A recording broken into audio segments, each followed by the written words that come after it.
Cockroach गंदा जीव। मिर्जापुर जनपद में पहुंचे पूर्व उप मुख्यमंत्री डॉक्टर दिनेश शर्मा ने बुधवार को विंध्याचल धाम पहुंचकर मामा विंध्यवासिनी का विधि विधान से दर्शन पूजन किया। इस दौरान उन्होंने प्रदेश की सुख समृद्धि और विकास की कामना की। दर्शन पूजन के बाद मीडिया से बातचीत में उन्होंने विपक्षी दलों पर जमकर निशाना साधा। उन्होंने काकरोच पार्टी के बढ़ते समर्थन पर कहा कि काकरोच गंदी जगहों पर रहते हैं। उन्होंने आरोप लगाया कि यह एक विदेशी षड्यंत्र है। उन्होंने कहा कि पश्चिम बंगाल में हार के बाद कांग्रेस, सपा, भाकपा, माकपा और आम आदमी पार्टी अब तक उबर नहीं पाई है। वहीं तृणमूल कांग्रेस अपनी अंतिम अस्तित्व की लड़ाई लड़ने की स्थिति में भी नहीं है। डॉक्टर शर्मा ने कहा कि भारतीय जनता पार्टी की आज 22 राज्यों में सरकार है और यह प्रधानमंत्री नरेंद्र मोदी की विकासोन्मुख नीतियों और मोदी मैजिक का परिणाम है। उन्होंने कहा कि भाजपा सरकार विकास, सुशासन और राष्ट्रहित के मुद्दों पर कार्य कर रही है, जिसका समर्थन जनता लगातार कर रही है। समाजवादी पार्टी प्रमुख अखिलेश यादव के उस बयान पर कि उत्तर प्रदेश में सपा की सरकार बनने पर केंद्र सरकार गिर जाएगी, डॉक्टर शर्मा ने तंज कसते हुए कहा, न 9 मन तेल होगा, न सपना पूरा होगा। उन्होंने आगे कहा कि पाकिस्तान, बांग्लादेश और म्यांमार के समर्थन को भारत का समर्थन समझना गलत है।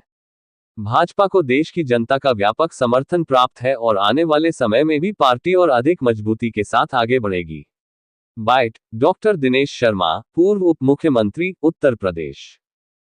मतलब है कि जो नए कार्यकर्ता हमारे साथ आते हैं और जो पुराना हमारा कार्यकर्ता है, उन दोनों का एक समन्वय अच्छी तरीके से, एक दृढ़ संकल्पित तरीके से 2/3 बहुमत हम 2027 में प्राप्त करें। और इसलिए मैं समझता हूं कि आज विपक्ष हतोत्साहित है। बंगाल की हार से अभी कांग्रेस, सपा, बसपा, माकपा, भाकपा आप ये उबर नहीं पाए हैं। तृणमूल अपने अंतिम राजनीतिक अस्तित्व की लड़ाई लड़ने की भी स्थिति में नहीं है। भाजपा 22 राज्यों में है और उसका एक ग्राफ लगातार बढ़ता जा रहा है, क्योंकि मोदी मैजिक जो है वो विकासोन्मुख नीतियों के कारण बढ़ा है। सौमित्र खान ने कहा है कि 20 विधायक आने के लिए तैयार हैं। अब कौन तैयार है कौन नहीं है ये तो अलग विषय है। बीजेपी तैयार है और बीजेपी अपने कार्यकर्ताओं का सम्मान और जनता की आकांक्षाओं को पूरा करने के लिए काम कर रहा है। अखिलेश यादव ने कहा प्रदेश में सरकार सपा की बनेगी तो केंद्र की सरकार गिर जाएगी। न 9 मन तेल होगा, न किसी का सपना पूरा होगा। कर्नाटक की राजनीति में जो चल रहा है इस समय, झूठा पटक कर्नाटक की राजनीति, मैं तो पहले कह चुका हूं कि बंगाल में, ना बंगाल में दीदी, ना उत्तर प्रदेश में भैया। जनता पार्टी बहुत तेजी से बीजेपी के जो, अरे क्या बात करते हो, काकरोच को गंदी जगहों से निकलता है काकरोच तो, जहाँ मैला कुचैला पेपर लीक हुआ है।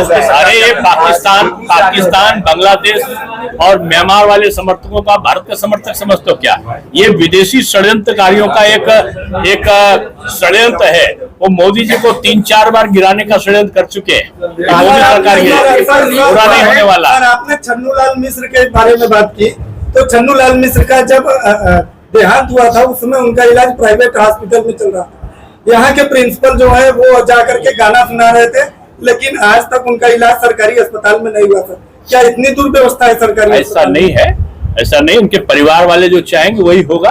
वो पद्म भूषण थे, पद्म विभूषण थे, उनका तो चिकित्सा का कोई पैसा भी नहीं पड़ रहा था। ऐसा थोड़ी, अब ये तो उनका परिवार बता सकता है। लेकिन सरकार ने उनको बहुत सम्मान दिया और आज भी सम्मान हम लोग दे रहे हैं। हमारे अध्यक्ष जी ने तो पूरा मंच ही बना दिया हुआ है। तो इससे सरकार क्या कर रही है? सरकार ने जो करना था उसमें किया है। दोबारा पुनरावृत्ति ना हो। जनता पार्टी ने धर्मेंद्र प्रधान जी का इस्तीफा मांगा। अरे काकरोच कहाँ से है? सड़े गले उसमें सीलन में रहने वाले लोग जो मानव जीवन को क्षति पहुंचाने का काम करते हैं, वो काकरोच कहलाते हैं। ये कोई पार्टी? अमेरिका के राष्ट्रपति का एक बयान आ गया, उसके बाद सोशल मीडिया के फर्जी आईडी से इस प्रकार उनके समर्थक देखो ना, वो पाकिस्तान और बांग्लादेश और म्यांमार के लोग हैं। वो भारत में क्या करेंगे आके? देखिए, इसके बारे में माननीय शिक्षा मंत्री जी ने पहले प्रेस कॉन्फ्रेंस करके सारी बातें साफ कर दी है। धन्यवाद। स्टोरी बनाई गई थी। क्यों? क्योंकि वाराणसी, जौनपुर, मिर्जापुर होते हुए एक सर्किल माफियाओं का होता था। आजमगढ़, बहुत सारी जगह ऐसी थी, लेकिन आज माफिया मुक्त प्रदेश है और जिसको कहना चाहिए कि आज विकास की गतिविधियों में लगा हुआ प्रदेश है। तो आज आप देख रहे हैं कुछ जगह पर जो समाजवादी पार्टी या दूसरे दल के लोग एक प्रकार की चर्चा करने लगते हैं, चर्चा करने लगते हैं कि आज विकास की चर्चा नहीं करते, वो तुलना करने लगते हैं। कुछ दिन पहले आपने देखा होगा पेट्रोल पदार्थों की कमी आई, ये प्रचार किया गया। पूरा विश्व इस समय जो पश्चिम एशिया है और पश्चिम एशिया के साथ साथ जो यूक्रेन और रूस का युद्ध, अमेरिका ईरान का युद्ध है, उससे प्रभावित है। और लेकिन भारत की जो वैदेशिक नीति है वो संतुलित है, जिसके कारण आज भारत ने अपनी आपूर्ति को बाधित नहीं होने दिया, सप्लाई चेन को बहुत ज्यादा प्रभावित नहीं होने दिया। अमेरिका में कई गुना दाम बढ़ गए पेट्रोल पदार्थों के, गैस के, आपके ये जो पेट्रोल डीजल है, लेकिन भारत में 4% के आसपास ही अभी तक बढ़ा हुआ है। पाकिस्तान में, ऑस्ट्रेलिया ऐसी जगहों पर पेट्रोल पंप बंद हो रहे हैं। प्रधानमंत्री एक ऐसे व्यक्ति है जो चुनौती में अवसरों की तलाश कर लेते हैं। विपक्ष ने प्रोपेगेंडा शुरू करना चाहा था, लेकिन पब्लिक को जब देखा कि पब्लिक की जो रवैया है वो सरकार के पक्ष में है, तो अब उनका प्रोपेगेंडा शांत हुआ है। विपक्ष गैर जिम्मेदाराना है, वो अफवाह फैलाकर वो किसी प्रकार की क्राइसिस पैदा करना चाहता है। ये बात सही है कि गर्मी बहुत तेजी से पड़ रही है और गर्मी तेजी से पड़ने के कारण कहीं कुछ कारण होते हैं, स्थानीय समस्याएं आती हैं, कहीं बिजली का प्रॉब्लम है तो कहीं ट्रांसफार्मर फूक गया। लेकिन अगर आप देखो एक आंकड़े के अनुसार जो बिजली आपूर्ति है वो पिछली सरकार के उसमें जो उनकी डिमांड होती थी, हालांकि वो थी 16,000 से 17,000 मेगावाट की डिमांड थी, लेकिन उनके वहां पर जो पूर्ति हो पाती थी वो 7,000 मेगावाट के आसपास होती थी। आज हमारी सरकार ने अगर कल का एक आंकड़ा देखें तो कल के आंकड़े में पाते कि 13,800 कुछ मेगावाट बिजली तक का आपूर्ति को पूरा किया गया है। हमारे पास 15,000 मेगावाट के आसपास है और हम 31,000 मेगावाट से ऊपर बिजली का जो क्षमता है वहां तक बढ़ाने की कार्य योजना को हम लोग कर चुके हैं। यानी एक तरीके से कहना चाहिए कि आपूर्ति, बिजली की आपूर्ति पहले से दोगुना बढ़ा है।